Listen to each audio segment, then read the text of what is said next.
Media మిత్రులకి మనస్ఫూర్తి నమస్కారాలు.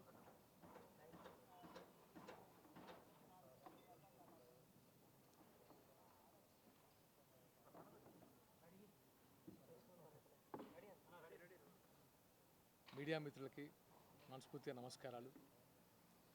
గత వారం రోజులుగా ముఖ్యంగా జూన్ 2న పవన్ కళ్యాణ్ గారు తెలంగాణ జనసేన కార్యకర్తలకి నాయకులకి ఇచ్చిన బలం. జూన్ 2న పవన్ కళ్యాణ్ గారు తెలంగాణ జనసేన నాయకులకి కార్యకర్తలకి వీర మహిళలకి ఇచ్చిన ధైర్యం,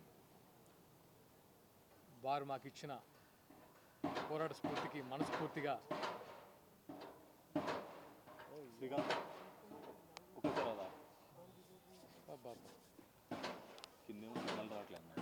కింద బాగుంది.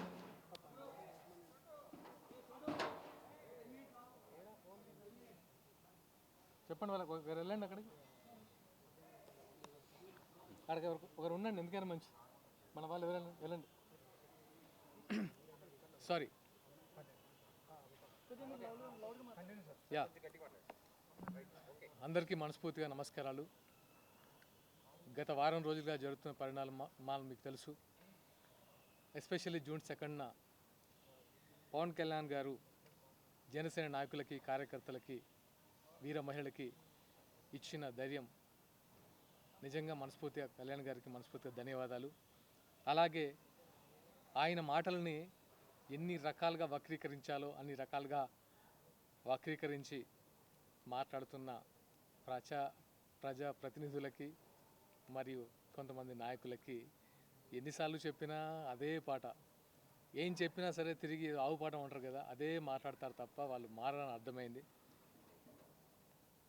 తెలంగాణ మీ అయ్యే జాగీరా అన్నందుకు దాన్ని ఎంత వక్రీకరిస్తున్నారంటే, తెలంగాణ మీ అయ్యే జాగీరా అన్నది ఆయన మీ పాలకులని ఎవరైతే మీరు మాట్లాడుతున్నారో మా అయ్య జాగీరా అని మాట్లాడుతున్నారో వాళ్ళని అన్నారు తప్ప తెలంగాణ ప్రజల్ని ఎవరు అనలేదు. తెలంగాణ ప్రజలదని ఆయనే నొక్కి వక్కా నుంచి చెప్పారు. దాన్ని వక్రీకరించి ఎస్ మా అయ్యే జాగిరే, ఎస్ మా అయ్యే జాగిరే, ఎస్ మన అయ్యే జాగిరే, నేను తెలంగాణ బిడ్డనే, తెలంగాణ భూమి పుత్రులదే, ఆయన చెప్పింది కూడా అదే. దానికి ఎందుకు దాన్ని పదే పదే ఒక సెంటెన్స్ని పట్టుకొని మీ అయ్యే జాగిరి అంటారా, మీ అయ్యే జాగిరి అంటారా? ఆయన అన్నది మీలాంటి పాలకులు ఎవరైతే ఉన్నారో వాళ్ళని, తెలంగాణ బిడ్డలే జనసేనలో పోటీ చేస్తున్నారు. ఆంధ్ర వాళ్ళు వచ్చో లేకపోతే అమెరికా నుంచి వచ్చో పోటీ చేయట్లేదు. ఇక్కడ తెలంగాణ బిడ్డలు, తెలంగాణలో ఉన్న ఉద్యమకారులు ఇక్కడ పోటీ చేస్తారని చెప్పారు. ఇంత క్లియర్గా చెప్పిన తర్వాత ఎందుకు వక్రీకరించి మాట్లాడుతున్నారు అంటే, వక్రీకరించడానికి ఏం లేక ఏదో ఒకటి మాట్లాడాలి కాబట్టి రకరకాలుగా మాట్లాడుతున్నారు. మాట్లాడే వాళ్ళు ఏమైనా ఉత్తమలా అంటే అవినీతి చిట్ట. ఇక ఎన్ని రకాలుగా చెప్తాం. పొన్నం ప్రభాకర్ గారి గురించి 100 వస్తాయి ఇక్కడ లిస్టు. ఆయన చేసిన అక్రమాల గురించి 100 లిస్ట్ ఇస్తాయి. దాని గురించి దాని గురించి ఎవరు పట్టించుకోరు. ఈయన మాత్రం ఎప్పుడైతే పవన్ కళ్యాణ్ గారు వచ్చి మేము ఇక్కడ మా వాళ్ళు పోటీ చేస్తారు, తెలంగాణ బిడ్డలు పోటీ చేస్తారు అంటే చాలు విద్వేషాలు రెచ్చగొట్టేసి మా అయ్య జాగిరి మీ అయ్య జాగిరి మాట్లాడుతున్నారు. బీసీ సంక్షేమ శాఖ మంత్రిగా మీరు ఏం చేశారు బీసీ పీపుల్కి? చెప్పండి పొన్నం ప్రభాకర్ గారు, చెప్పండి. హుస్నాబాద్కి మీరు ఏం చేశారో చెప్పండి చాలు. ఫస్ట్ ఇవన్నీ పక్కన పెట్టేస్తే, కాసేపు పక్కన పెట్టేద్దాం. ఇవన్నీ కప్పిపుచ్చుకోవడానికి, ఏదో రకంగా డైవర్ట్ చేయడానికి డైవర్షన్ పాలిటిక్స్ చేస్తూ రకరకాలుగా నిందలు వేస్తూ చేస్తున్నారు. తెలంగాణ ప్రజలు అన్నీ చూస్తున్నారు. తెలంగాణ ప్రజలు మేము తెచ్చామని 10 సంవత్సరాలు పాలించిన నాయకులను చూశారు. మేము ఇచ్చామని చెప్పుకున్న మిమ్మల్ని 2 సంవత్సరాలు చూస్తున్నారు. 10 సంవత్సరాల పాలనలో 1200 మంది అమరవీరుల గురించి చనిపోయారని అందరూ చెప్తారు. కానీ 1200 మంది డేటా మీ దగ్గర ఉందా? 12 మంది అమరవీరుల కుటుంబాలు ఎలా ఉన్నాయో తెలుసా? ఎంత దయనీయ పరిస్థితులు ఉన్నాయో తెలుసా? కానీ ఆ 10 సంవత్సరాల్లో మీ 4 కుటుంబాలు మాత్రం రబ్బర్ చెప్పుల నుంచి బెంజ్ కాల వరకు ఎదిగాయి. అందరికి తెలియదా? మీరే చెప్తారు, కేటీఆర్ గారు మీరే చెప్పారు, మా ఎమ్మెల్యేలను చూసి ఓర్వలేక రబ్బర్ చెప్పులు వేసుకున్న స్థాయి నుంచి ఫార్చునర్ కార్లో తిరిగితే భరించలేక అన్నారు. కానీ పరిస్థితులు ఏంటి? ప్రజల సిచ్యువేషన్ ఎలా ఉంది? ఎక్కడ వేసినట్టు అక్కడే ఉంది కదా. ఉద్యమకారులు అసలు తెలంగాణ వాదం అనేది చాలా పవిత్రమైన వాదం. దాన్ని ఎలా వాడుకుంటున్నారంటే ప్రొఫెసర్ నాగేశ్వరరావు గారు సిపిఎం అసలు మీరు వ్యతిరేకి తెలంగాణ వాదానికి, కానీ వాడుకుంటున్నారు. ఇప్పుడు వాడేసి అంత కదా. కాంగ్రెస్, ఎంఐఎం వీళ్ళందరూ వ్యతిరేకేగా. కానీ ఇప్పుడు తెలంగాణ వాదాన్ని వాడుకోవడంలో ఇంకా వీళ్ళని మించిన వాళ్ళు లేరు, కనబడట్లేదు. ఇది ఎంత అంటే విద్వేషాలు రెచ్చగొట్టేసి ఇంకా తెలంగాణ ప్రజల్ని నిరక్షరాస్యులుగా చేసి ఓట్లకు మాత్రమే పరిమితం చేసి మీరు మాత్రం రకరకాల బిజినెస్లు పెట్టుకొని రకరకాలుగా ఎదిగేసి ఇంకా ఉద్యమకారులు ఎవరు ఎదగొద్దు, ఇక్కడ ఉన్న పిల్లలు ఎవరు ఎదగద్దు, మన 4 కుటుంబాలు ఎదగాలి. ఇంక తెలంగాణ ప్రజలు ఇవన్నీ చూస్తున్నారు. మాట్లాడలేకపోవచ్చు ఇప్పుడు, కానీ ఓటుతో బలంగా బుద్ధి చెప్తారు. అది గుర్తుపెట్టుకోండి. అలాగే ఎలా ఉంటుందంటే దయ్యాలు వేదాలు వల్లించినట్టు ఉంటుంది.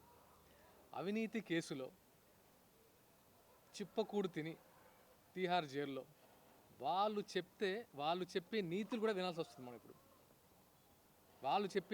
వాళ్ళు అవినీతి కేసులో జైల్లోకి వెళ్ళి 2.0 అని గెటప్పులు మార్చుకొని ఇప్పుడు వచ్చి మాకు నీతులు చెప్తుంటే మేము వినాలి. ఇప్పుడు మేము తెలంగాణ బిడ్డలు మేము వినాలి.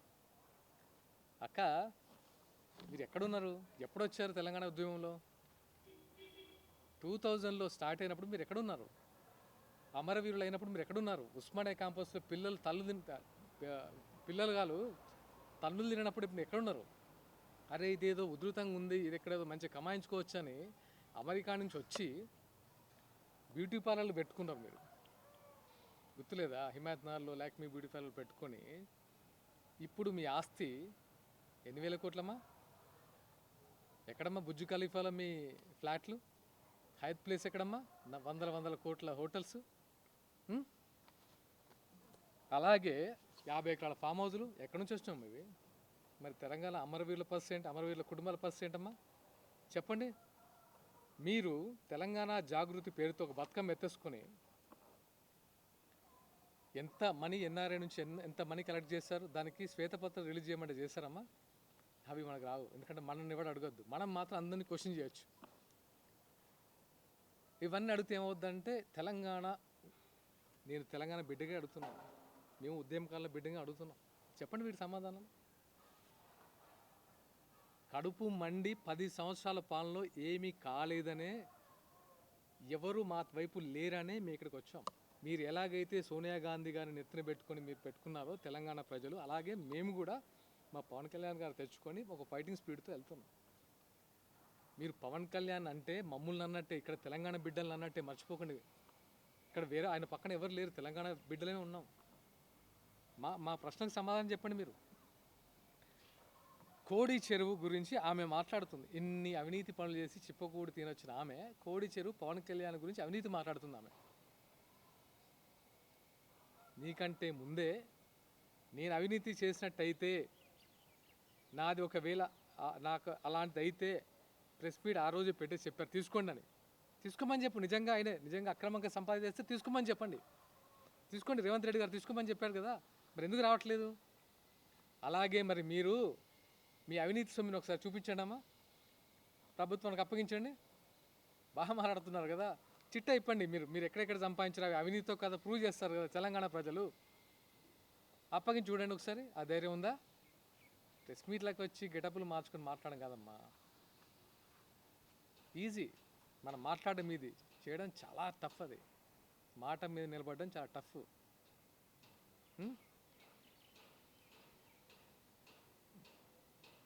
గద్దర్ అన్నకి కారు కొంటే దానిపై కూడా వ్యాఖ్యలు. అరే మీరు గద్దర్ గారిని 4 గంటలు రోడ్డు మీద నిలబెట్టు. గద్దర్ గారు కళాకారుడు మాత్రమే కాదమ్మా, ప్రజాయుద్ధ నౌక. అందరిలాగా యాక్టర్స్ లాగానో లేకపోతే పాటలు పాడడం కళాకారుడు మాత్రమే కాదు, ప్రజాయుద్ధ నౌక. ప్రజల పక్షాన పోరాడిన ఒక మహనీయుడు. ఆయన్ని పట్టుకొని నాలుగు గంటలు ఆయనకు అపాయింట్మెంట్ ఇవ్వకుండా రోడ్డు మీద కూర్చోబెట్టిన ఘనత ఎవరిదమ్మా ప్రభుత్వానిది? మీది కదమ్మా. అప్పుడు మీరు లేరా? అప్పుడు లేవని నోరు ఇప్పుడు బాగా లేస్తుందే ఆయన గురించి, ఏదో సానుభూతి చూపించినట్టు. ఆయన మీద ఇప్పుడు లేడు కాబట్టి, ఆయన ఉండుంటే ఒక్కొక్కరిని ఆ కట్ట తీసుకొని కొట్టాడు. ఆయన లేరు కాబట్టి ప్రతి ఒక్కడు మాట్లాడేవాడు. ఇప్పుడు ఆయన ఎవరి గురించి అయినా ప్రెస్ మీట్ పెట్టి మాట్లాడిందంటే అది పవన్ కళ్యాణ్ గారి గురించే. కళ్యాణ్ నా తమ్ముళ్ళు లాంటాడు, నాకు ఇంత చరం ఉంది, నన్ను ఇంత బాగా చూసుకుంటున్నాడు. ఎప్పుడో ఎంత వక్రీకరించంటే ఆయనకు బుల్లెట్లు తాకిన ఎప్పుడో 97లో. వయసు రీత్యా ఆ నొప్పులు ఏజ్ అయిపోయిన కొద్దీ పెరుగుతుంటాయి, నడవలేరు. అలాంటి టైంలో కళ్యాణ్ గారు దగ్గరికి వెళ్తే, ఏం లేరా తమ్మి ఇట్లా నొస్తుంది, వయసు పైపడింది కదా అంటే, తనేదో కొనిచ్చినందుకు దాన్ని కూడా ఒకలాంటి అంటే దానికి ఒక స్క్రిప్ట్ అల్లేసి దాన్ని వక్రీకరించి ఆయనకి ఎప్పుడు బుల్లెట్లు తాకినాయి, ఎప్పుడు వచ్చిండ్రు, ఇదా మీరు మాట్లాడేది? ఇంకెన్ని మాట్లాడతారమ్మా? మాట్లాడాలంటే ఏం జరిగిందమ్మా కేసీఆర్ గారి పాలనలో మీకు తెలియదా? మీరు విమర్శించినవి చెప్తే కేటీఆర్ గారు ఏం చెప్పాలో తెలియక అల్లాడిపోతున్నారు. ఎన్ని వేల కోట్లు దోచుకున్నారో మీరే చెప్తున్నారు ఆ 10 సంవత్సరాల పాలనలో. అందులో మీకు భాగస్వామ్యం లేదని దొంగలు ఊర్లు పంచుకుంటే ఎట్లుంటుంది అట్లా ఉంటుంది కథ. తెలంగాణలో సామెత ఉంటుంది, దొంగలు ఊర్లు పంచుకొని గొడవ వస్తాయి కదా వాళ్ళ మధ్య. అట్లా మీరు బయటకు వచ్చారు, కానీ మీరు కూడా దాంట్లో ఒక పార్టే కదా. చాలు ఇంకా పవన్ కళ్యాణ్ గారిని విమర్శించడము ఆపేయండి. నిన్నే ఒక పెద్ద మనుషులు నేను చూసిన, నిజమైన జర్నలిస్టులు ప్రెస్ మీట్ పెట్టారు, మీ అందరూ తెలిసిందేగా. దాంట్లో ఎలా చెప్పారు, ఎవరు జర్నలిస్టులు, ఎవరు ఎలాంటి వాళ్ళు, కళ్యాణ్ గారు చేస్తున్న తప్పేంటి ప్రశ్నించారా లేదా? వాళ్ళందరికీ మనస్ఫూర్తిగా థ్యాంక్స్ చెప్తున్నాను. నిజంగా తెలంగాణ యువతకు మీలాంటి వాళ్ళు మాకు ఆదర్శం. ఉన్నట్టు మాట్లాడేవాళ్ళు, జరిగింది చెప్పేవాళ్ళు మాకు ఆదర్శం. మీకు మనస్ఫూర్తిగా ధన్యవాదాలు తెలియజేసుకుంటున్నాను మా జనసేన తరఫున. ఇంకా అనిరుద్ధ్ రెడ్డి, ఈయన గురించి మాట్లాడాలంటే ఆయన ఏం మాట్లాడుతారో ఆయనకే అర్థం కాదు. ఆయన ఆరిజిన్ ఎక్కడ? నెల్లూరు కాదా? అంటే నువ్వు ఇక్కడికి వచ్చి పోటీ చేసి నీకు డబ్బులు ఉన్నాయని టికెట్ తెచ్చుకొని పోటీ చేసి గెలిచినంత మాత్రాన ఈరోజు పవన్ కళ్యాణ్ గారితో మాట్లాడితే హైలైట్ అవుతాను మాట్లాడుతున్నాను. నువ్వు కూడా నీకు జుట్టు లేదని చెప్పుకుంటావు. నీకు ఆయనకు కంపారిజనే లేదు. నువ్వు జుట్టే కాదు, ఏ రకంగా నీకు కంపారిజన్ లేదు. ఆయన గురించి ఎందుకు మాట్లాడతారు బ్రదర్ మీరు? నీ కాన్స్టిట్యున్సీ ఒకసారి చూసుకున్నావా? నీ గురించి ఏం మాట్లాడతారో చెప్తే అంటే వీళ్ళ ఇంకా మాట్లాడదు. ఇంకా దయచేసి డన్. ఎందుకంటే మేము జనసేన పరంగా జనసేన ప్లాట్ఫామ్లో తెలంగాణ బిడ్డలు పోటీ చేయడానికి, తెలంగాణ వ్యాప్తంగా ప్రశ్నించడానికి, తెలంగాణ వ్యాప్తంగా తిరగడానికి రెడీగా ఉన్నాం. ఇంకా ఆపాల్సిన అంత దమ్ము ఎవరికి లేదు. ఎందుకంటే తెలంగాణ బిడ్డలమేమా. మళ్ళీ ఒకసారి చెప్తున్నా, తెలంగాణ మా అయ్య జాగిరి కూడా, ఇక్కడ ఉన్న అందరి అయ్య జాగిరి కూడా భూమిపుత్రులదే. వాళ్ళమే అడుగుతున్నాం. వేరే వాళ్ళు వచ్చి మేము ఎక్కడి నుంచి వచ్చి ప్రశ్నించట్లేదు, తెలంగాణ బిడ్డలనే ప్రశ్నిస్తున్నాం. మా 12 ఏళ్ల పాలనలో అమరవీరుల పరిస్థితి ఏంటి, మా విద్యార్థుల పరిస్థితి ఏంటి, యువత పరిస్థితి ఏంటి, రైతుల పరిస్థితి ఏంటి, వ్యాపారుల పరిస్థితి ఏంటి, అందరూ కలిసి అందరి వైపు నుంచి అడుగుతున్నారు. ఇంకా ఇట్లాంటి టైం వేస్ట్ మాటలు మాట్లాడి ప్రజల సమస్యల మీద ఫైట్ చేయడం పక్కన పెట్టేసి పవన్ కళ్యాణ్ జపం చేసుకుని ఉంటే జనాలకు కూడా అర్థమైంది, వీళ్ళు పవన్ కళ్యాణ్ ఆడడం తప్ప వీళ్ళు చేసేది ఏమీ లేదని తెలంగాణ ప్రజలు అంటున్నారు. ఎంతసేపు పవన్ కళ్యాణ్ అంటున్నారు. అసలు మన గురించి పట్టించుకోరా? మా రైతుల బాధలు పట్టించుకోరా?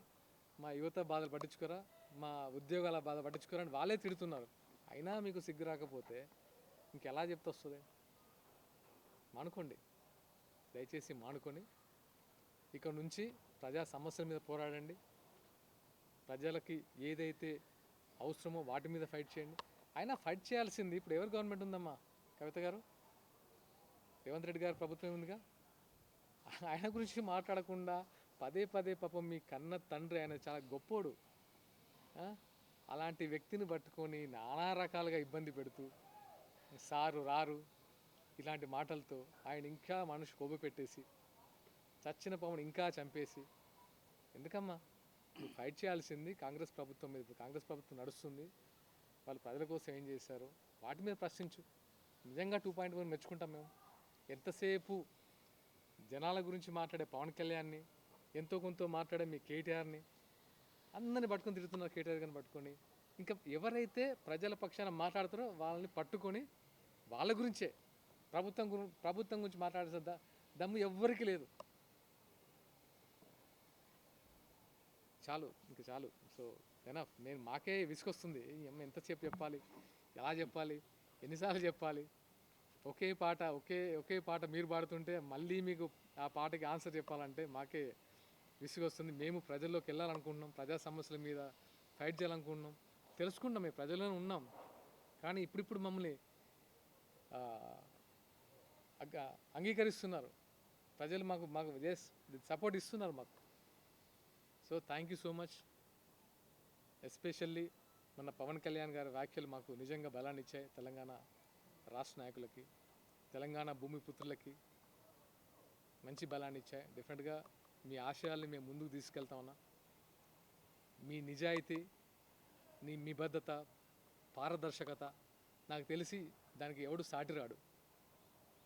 ఈ మాట్లాడే వాళ్ళని అసలు మేము పట్టించుకోవట్లేదు, కన్సిడర్ చేయట్లేదు.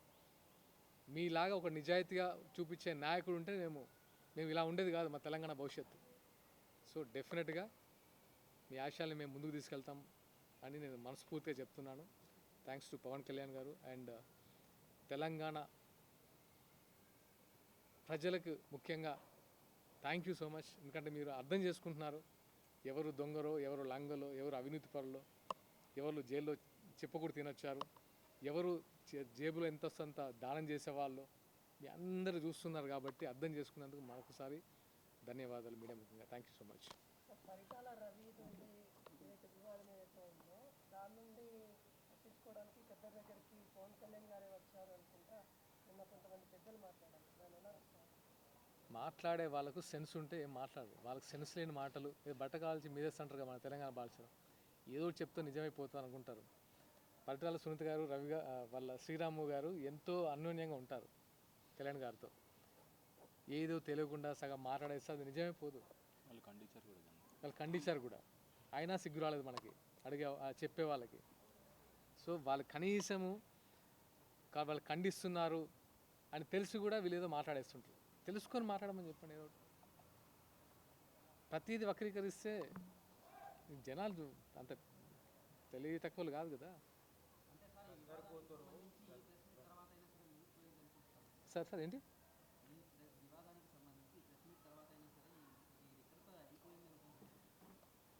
ఇక్కడితో అయిపోగొట్టాలని నేను ఆల్మోస్ట్ ఒక 1 వీక్ బ్యాక్ నుంచి చెప్తున్నా. ఆపండి, ప్రజల్లోకి వెళ్దాం, ఇది కాదు మన తెలంగాణ సంస్కృతి, ఇది కాదు, మీరు మార్గదర్శకులు ఉండాలి, ఇలా పిచ్చి పిచ్చి మాటలు మాట్లాడద్దు, ఇది ఆపండి అని ఆ రోజు చెప్తున్నాను. ఆ రోజు మొదలైంది, రోజుకొకరు దాన్ని ఎక్స్టెండ్ చేసుకుంటూనే ఉన్నారు. ఎన్ని రోజులు ఎక్స్టెండ్ చేసినా సమాధానం చెప్పే దమ్ము మా దగ్గర ఉంది. జనాలు ఇదంతా చూస్తున్నారు, తెలంగాణ ప్రజలు ఇవంతా చూస్తున్నారు కాబట్టి మాకు నమ్మకం ఏర్పడుతుంది. పవన్ కళ్యాణ్ మాటలు నేను ఖండిస్తున్నాను. తెలంగాణ మా జాగిరే, నిన్నటి వరకు మా అయ్యల జాగిరు, ఈరోజు మా జాగిరు, భవిష్యత్తులో మా కొడుకుల జాగిర్ అని చెప్పేసి గద్దర్ కూతురు వెన్నెల అన్న. పైసలు ఇస్తానో లాబీలు చేస్తానో తెలంగాణ రాలేదు, పోరాడితే వచ్చింది తెలంగాణ అంటే ఆత్మగౌరవం అని చెప్పేసి పవన్ కళ్యాణ్ మాటని ఖండించారు. ఒక పని చేద్దాం, వెన్నెలమ్మకి అన్నీ తెలుసు. అది ఎవరు మాట్లాడమన్నారో ఆమె మాట్లాడిందో నాకు తెలియదు. కానీ ఎన్ని వీడియోస్ ఉన్నాయి పవన్ కళ్యాణ్ గారు గద్దర్ గారితో ఉన్న వీడియోస్. లాస్ట్ మూమెంట్లో ఆయన సర్జరీ అయినప్పుడు ఎంతమంది వెళ్ళారు, ఎంతమంది ఆయన పక్కన ఉన్నారు, ఆ విషయం వెన్నెలమ్మ గారికి బాగా తెలుసు. అండ్ ఇంకొకటి ఏంటంటే తెలంగాణ భూమిపుత్రుల జాగిరే అని పవన్ కళ్యాణ్ గారే చెప్తున్నారు. మనకెందుకమ్మా, భూమిపుత్రుల జాగిరే, మన జాగిరే, తెలంగాణ బిడ్డల జాగిరే అని చెప్తున్నారు కదా. పాలకుల ఒక్కరి జాగిరి కాదు కదా, ఇది ప్రజల జాగిరు. అమరవీరుల కుటుంబాలకి ఇదే గద్దరమ్మ ఎందుకు ఫైట్ చేయాలి, ఇది గద్దరు కూతురు వెన్నెలమ్మ ఎందుకు ఫైట్ చేయట్లేదు అడగట్లేదు. ఓన్లీ పవన్ కళ్యాణ్ గారినే ప్రశ్నిస్తుంది కదా. అమరవీరుల కుటుంబాల గురించి వెన్నెలమ్మ ఎందుకు ప్రశ్నించట్లేదు? మరి దీంట్లో ఏముంది? ఇంతమంది మాట్లాడుతున్నారు, మేము మాట్లాడుతున్నాం కదా. మేము వచ్చింది అమరవీరులకు, ఉద్యమకారులకు ఏం చేయలేదనే కదా. మేము మాట్లాడుతుంది, మేము ఎక్కడి నుంచో రాలే కదా అన్న, మీరన్నా చెప్పండి. ఆయన గొంతు గట్టిగా ఉంటుంది కాబట్టి మా అమరవీరులకి, మా ఉద్యమకారులకి ఏం జరగలేదన్న మీరు మా తరపున మాట్లాడినని మేము పవన్ కళ్యాణ్ గారిని తెచ్చుకున్నాం. దాని తప్పే ఉంది. మీరు సాగర్ గారు ఈరోజు కవిత మాట్లాడుతూ కూడా మళ్ళీ ఈరోజు మాట్లాడుతూ కూడా ఏదైతే కోడికుంటకు సంబంధించిన ల్యాండ్ ఏదైతే ఉందో 10 ఎకరాలు అది కంప్లీట్గా చెరువు శిఖం భూమి, అది గవర్నమెంట్కి రాసియాలి ఇమీడియట్గా అని చెప్పేసి ఒక డిమాండ్ చేశారు. మరోవైపు తెలంగాణలో పవన్ కళ్యాణ్కి ఏం పని ఉంటుంది, ఆయన రాజకీయం చేసుకోవాలంటే ఆంధ్రాలో చేసుకోవాలి, ఇక్కడ చేయడానికి వీలు లేదు అంటూ కూడా మళ్ళీ ఈరోజు మాట్లాడారు.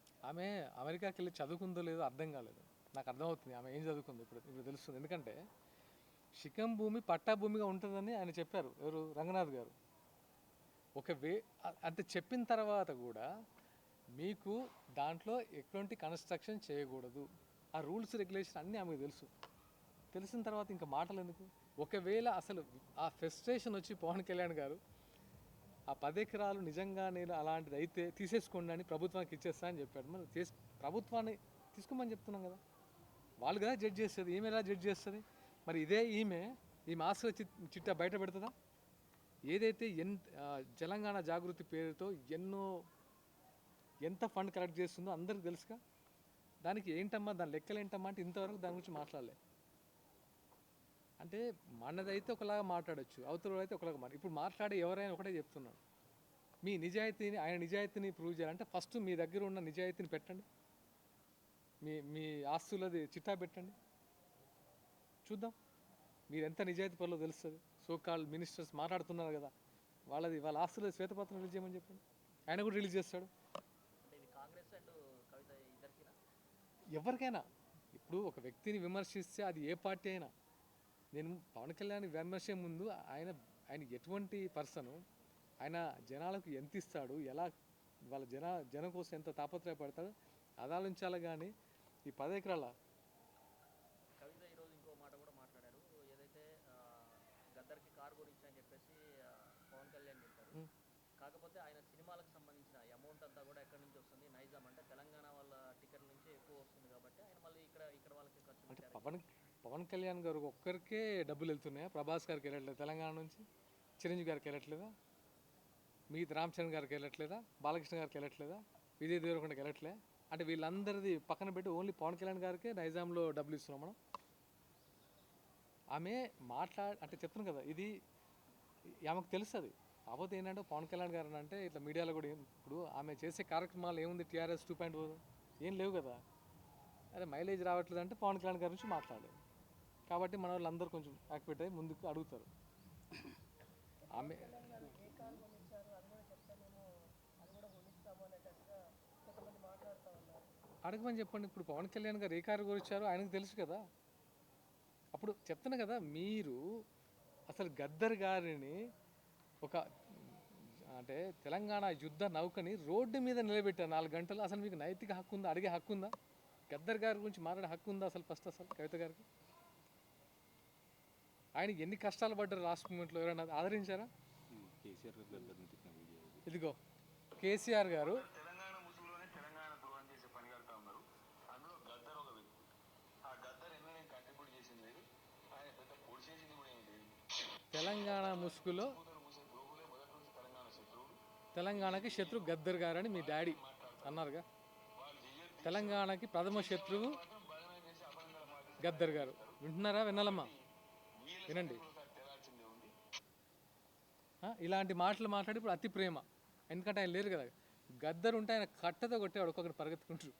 గద్దర్ గారికి ముందు నుంచే కారు ఉంది, పవన్ కళ్యాణ్ చెప్పింది అబద్ధము, ఆటోలో తిరగలే, ముందు నుంచే ఆయన కారు ఉంది, కారు ఇప్పించిండేమో వాళ్ళిద్దరి మధ్యలో ఒక రిలేషన్ ఉంది, ఇప్పించిండు, ముందు నుంచి కారు ఉంది అని చెప్పి ఉండొచ్చు, తప్పేముంది. ఆయన ఎలాంటి కారు, నాకు ఇట్లా అసౌకర్యంగా ఉంది కారు కాబట్టి కొనియచ్చు, దాంట్లో ఆటోలో తిరుగుతుందని చెప్పి పవన్ కళ్యాణ్ గారు చెప్పినారు. అవును, ఆ టైంలో ఇప్పుడు మనకు ఒక కారు ఉండొచ్చు, ఎప్పుడో ఉండొచ్చు, తర్వాత రిపేర్ రావచ్చు, కారు అడగవచ్చు, దానికి ఇంత విశ్లేషణ ఎందుకు?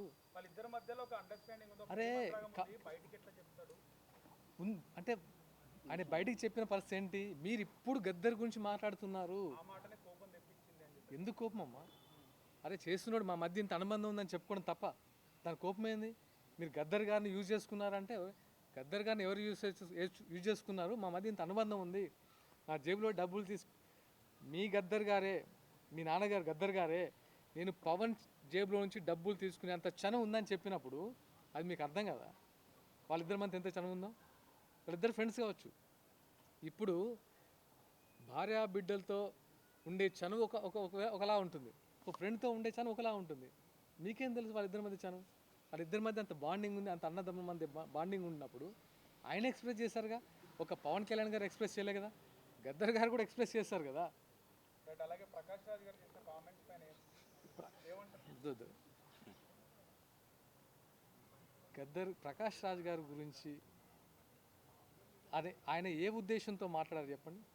ఆయన ఏంటి, ఆయన కాంట్రిబ్యూషన్ ఏంటి, ఆయన కాంట్రిబ్యూషన్ ఏంటని అడుగుతున్నాను. అది ఎందుకు క్వశ్చన్ చేయడానికి? మేము ఒంటరిగా వస్తాము, పొత్తుతో వస్తాము. నువ్వెవడే అసలు? నువ్వెవడు? నేను చెప్తున్నావు, నువ్వెవడు? నీ క్వాలిఫికేషన్ ఏంటి? మీకు నేను ఎందుకు చెప్పాలి? పవన్ కళ్యాణ్ కాదు, మాకు చెప్పని మమ్మల్ని అడుగుతున్నాడు కదా పక్ష. మేము ఎలా వస్తాం, మీకేంటి? నువ్వెవడు అసలు? ఫస్ట్ నువ్వెవడు? ప్రకాష్ రాజ్ అంటాడు ఎవడు? నేను ఎందుకు సమాధానం చెప్పాలి వాడికి? నేను ఇదే అడుగుతున్నాను. ఎందుకంటే ప్రతిసారి నువ్వు ఎక్కడికి వెళ్ళినా, ఏ దేశంలో ఏ మూలనైనా సరే, ఎవడు హ్యాపీగా ఉన్నా సరే వాళ్ళని కెలికి వాడిని ఏదో రకంగా విమర్శించి, నువ్వు అసలు ఏ రోజైనా షూటింగ్కి కరెక్ట్ టైంకి వచ్చి, అసలు ఇండస్ట్రీలో నీకున్న పేరు నీకు తెలుసా ప్రకాష్ రాజ్ గారు? నువ్వు ఎంత సహృదయుడు ఒకసారి మీ ఇండస్ట్రీ వాళ్ళు చెప్తున్నారు కదా, నీ పక్కన యాక్ట్ చేసిన వాళ్ళు. మీకు సమాధానాలు చెప్పాల్సిన అవసరం మాకు లేదు. మేము పొత్తుతో వస్తామా, ఒంటరిగా వస్తామా? తెలంగాణలో నీ కాంట్రిబ్యూషన్ ఏంటి? ఏం ఉద్యమాలు చేస్తావు నువ్వు సాయుధ పోరాటం చేసే ప్రకాష్ రాజ్ గురించి చెప్తాం. తెలంగాణ సాయుధ పోరాటం చేసింది ప్రకాష్ రాజ్ గారు. తెలంగాణ రజాకార్ మూవ్మెంట్ తీసుకొచ్చింది ప్రకాష్ రాజ్ గారు. తెలంగాణ ఉద్యమంలో అమరులైన ఫ్యామిలీని మొత్తం, అంటే మీన్స్ వాళ్ళ కుటుంబాలు పోగొట్టుకుంది ప్రకాష్ రాజ్ గారు కదా. అంత గ్రేట్ పర్సన్ కదా. ఏం మాట్లాడతాడు ఆయన? ఎవరితో మాట్లాడుతున్నాడు? పవన్ కళ్యాణ్ గారు అంటే మరీ ఇంత ద్వేషమా? అరే మేము చేస్తున్నాం, ఇక్కడ మేము ఫైట్ చేస్తున్నాం. తెలంగాణ నీకెక్కడో ఫామ్ హౌస్ కాదు. తెలంగాణలో 40 సంవత్సరాల నుంచి చూస్తున్నాం మేము, చిన్నపిల్లప్పటి నుంచి. ఎన్ని కష్టాలు ఉన్నాయి, ఎలాంటి కష్టాలు ఉంటాయో చూస్తే ఈ మాట మాట్లాడు. నేను భారతదేశంలో ఎవరైనా ఎక్కడ ఉండొచ్చు, ఏ ప్రొఫెషన్ ఉండదు, తప్పు లేదు. కానీ క్వశ్చన్ చేయడానికి కూడా అర్హత ఉండాలి. ఎవరిని క్వశ్చన్ చేస్తున్నావు, ఎందుకు క్వశ్చన్ చేస్తున్నావు, నీ కాంట్రిబ్యూషన్ ఏంటి, నువ్వు ఏం చేస్తావు తెలంగాణకి చెప్పున్నావు. ప్రకాష్ రాజ్ అడుగుతున్నావు, తెలంగాణకి నువ్వేం చేస్తావు? చాలా ఇంకా అంటే ప్రతిసారి ఏమనేది ఏంటంటే బ్రదర్, మీరు ఇప్పుడు ప్రకాష్ రాజ్ అనేవాడు పాయింట్ లేడు. ఇప్పుడు ఉన్నదల్లా ఎవరంటే, ఎవరైతే లిక్కర్ రాని ఈ రోజున ఒక రాజకీయ పార్టీ పెట్టి కొత్త వాళ్ళకి అవకాశాలను ఇవ్వాలన్నప్పుడు వచ్చినప్పుడు మేము కూడా వెల్కమ్ చేసినాం. కవిత గారిని టీఆర్ఎస్ అని పెట్టుకుని వచ్చిన తర్వాత మేము కూడా వెల్కమ్ చేసినాం. ఎందుకంటే ఉస్మాని విద్యార్థి నాయకులుగా ఈ తెలంగాణ ఉద్యమంలో అసూలు బాసి ఎంతోమంది ప్రాణ త్యాగాలు చేస్తే వచ్చి మేము కొట్లాడితే వచ్చిన తెలంగాణలో కొత్త తరానికి అవకాశాలు కల్పించడానికి కవిత గారు వస్తున్నారంటే మేము ఆహ్వానించినాం. మేము ఒకటే అడుగుతూ ఉన్నాం, కవితమ్మని, నువ్వు కవిత నుండి కవితమ్మగా మారినావు. ఇప్పుడు మీ కవితమ్మ నుండి మేము చెప్తా ఉన్నాం, ఈ రాష్ట్రాన్ని పట్టిన దరిద్రం లిక్కర్ రాణిగా మారినావు అని చెప్పేసి మేము స్పష్టంగా చెప్తా ఉన్నాం. ఏదైతే నీ ఉద్దేశంతో ఏదైతే కొత్త వారికి అవకాశాలు ఇవ్వాలని నువ్వు వస్తున్నావో, పవన్ కళ్యాణ్ గారు కూడా ఎవరైతే ఇక్కడ తెలంగాణ కోసం కొట్లాడి వాళ్ళ యొక్క త్యాగాల నుండి ఈ రోజున అసెంబ్లీ బయట, అంటే కనీసం కార్పొరేషన్ చైర్మన్లు కానీ, కార్పొరేషన్లో డైరెక్టర్లు కానీ, మెంబర్లు కానీ పరిస్థితిలో ఈ రోజున ఉస్మానియా విద్యార్థి నాయకులు అన్ని పార్టీలో ఉన్నారు. ఈ రోజున కవితను నేను సూటిగా అడుగుతా ఉన్నా, పవన్ కళ్యాణ్ గారికి ఈడేం పని అని చెప్పి అడుగుతూ ఉన్నావు కదా. నీతో పాటు పనిచేసినటువంటి రాజీవ్ సాగర్ గారికి నువ్వు తెలంగాణ 2.1.0లో ఏమిచ్చావు? అదేవిధంగా జాగృతి శ్రీకాంత్ గారికి ఏ అవకాశాలు కల్పించావు? శేఖర్ గారికి ఏ అవకాశాలు కల్పించావు? లింగం గారికి ఏ అవకాశాలు కల్పించావు? వీరు నువ్వు జాగృతి పెట్టిన కానుండి నీ వెన్నంటే ఉన్నారు కదా, వాళ్ళకి ఎటువంటి అవకాశాలు కల్పించావు 1.0లో? ఈ రోజున 2.0 అని తీసుకొచ్చేసి మేము అవకాశాలు కల్పిస్తాలంటే మీరు నమ్మాలా? ఇటువంటి అవకాశాలు ఈడున్నటువంటి దళిత బిడ్డలో మాల, మాదిగ, బీసీ, కమ్మరి, కుమ్మరి, గౌడ, యాదవ విద్యార్థి నాయకులకి అవకాశాలు కల్పించడానికే ఈ రోజున పవన్ కళ్యాణ్ గారు ఈ యొక్క జనసేన పార్టీని ఈడ అభివృద్ధి చేయడానికి వస్తే నీకేంటి నొప్పి అంటున్నావు. గుర్తుపెట్టుకో కవితమ్మ, ఈ రోజున నువ్వు 400 కోట్ల రూపాయలు విలువ కలిసిన హోటల్ స్థాపించుకుంటే పర్లేదు, 50 ఎకరాల ఫామ్ హౌస్ కట్టుకోవచ్చు, నీ యొక్క జాగృతి ఫండ్ మీద లక్షల కోట్లు, నువ్వు వేల కోట్లు దోచుకోవచ్చు. నీ యొక్క బినామీ ఆ ఆర్మూరు పాండు పేరు మీద అనేకమైన బినామీ ఆస్తులు పెట్టుకోవచ్చు. కానీ ఈ రోజున రాజ్యాంగబద్ధంగా ఏదైతే చట్టాలకు లోబడి పవన్ కళ్యాణ్ గారు ఆ యొక్క కోడి చెరువుని యొక్క ల్యాండ్ని కొనుగోలు చేస్తే రైతుల నుండి తప్ప అని మేము అడుగుతా ఉన్నాం. ఈరోజు మేము చెప్తా ఉన్నా, ఈరోజు వీళ్ళు కోడి చెరువు అంటే ఏం చేశారా అంటే కోడి చెరువు మీద కోడిగుడ్డు మీద ఈకలు బీకారు చివరికి. అదే జరిగింది. మీరు చదువుకోండి. మీరు ఒకసారి ఆ యొక్క ఏదైతే చెరువులు ఉన్నాయో శంకర్పల్లి మండలంలో దాదాపు 13 చెరువులు ఉన్నాయి. ఆ చెరువులని 2017లో స్వయానా మీ నాన్నగారే నోటిఫై చేశారు. ప్రైమరీ నోటిఫికేషన్ వచ్చిన తర్వాత 2024లో పూర్తిగా నోటిఫికేషన్ వచ్చింది. ఆ 13 చెరువుల్లో కూడా అన్ని పట్టా ల్యాండ్స్ ఉన్నాయి. ఒకసారి వెరిఫై చేసుకోమని చెప్పి మేము చెప్తా ఉన్నాం. కాబట్టి కవితక్క, నీ యొక్క లిక్కర్ రాని, అక్కడేమో డైమండ్ రాని, ఇక్కడేమో లిక్కర్ రాని, వీళ్ళు 2 రాష్ట్రాలకు పట్టిన దరిద్రాలు. వీళ్ళు ఇక్కడ ఉంటే మాత్రం ఎటువంటి అవకాశాలు మాదిగలకు కానీ బీసీ బిడ్డలకు కానీ వచ్చే అవకాశాలు లేవు. ఎంతో మంచి హృదయంతో ఈ రోజున రాజకీయ అవకాశాలు కల్పించాలని వస్తున్న పవన్ కళ్యాణ్ అడ్డుకుంటే ఖబర్దార్ హెచ్చరిస్తూ ఉన్నాం. లిక్కర్ రాని, ఈ రోజు నుండి నిన్ను లిక్కర్ రానిగానే మేము పిలుస్తామని చెప్పేసి ఈ యొక్క మీడియా సమావేశం ద్వారా తెలియజేస్తూ ఉన్నాం. వర్షం పడుతుంది అన్న. ఇంకొక చిన్న విషయం జర్నలిస్ట్ సోదరులందరికీ చెప్తున్నాము. గద్దర్ గారు ఆయన నోటితోని స్వయంగా పవన్ కళ్యాణ్ గారు ఏం చేస్తారో చెప్పినప్పుడు గద్దర్ గారి వాక్యాలను ప్రాథమికంగా తీసుకుందామా, లేకపోతే మనము గద్దర్ని సన్నిహితులమని చెప్పి గద్దర్ గారి పేరు వాడుకుంటున్న రాజకీయ నాయకుల్ని చూద్దామా? తెలంగాణ అనేది ఒక స్వాభిమానం, ఒక ఆత్మగౌరవం. ఆ తెలంగాణ చరిత్రని గౌరవించుకుంటేనే జాతీయవాదానికి మనం ముందుకు వెళ్ళాలి అని చెప్పి పవన్ కళ్యాణ్ గారు పిలుపునిచ్చారు. దానికి తగ్గట్టు ఈ తెలంగాణ గడ్డ మీద నిల్చొని మేము చెప్తున్నాం, తెలంగాణ బిడ్డలుగా చెప్తున్నాం. తెలంగాణకి మంచి చేసే నాయకుడు ఏ ప్రాంతం నుంచి వచ్చినా స్వాగతిస్తాం. అది బెంగాల్ కానీ, మరాఠా కానీ, ఆంధ్ర కానీ, ఇంకెక్కడైనా.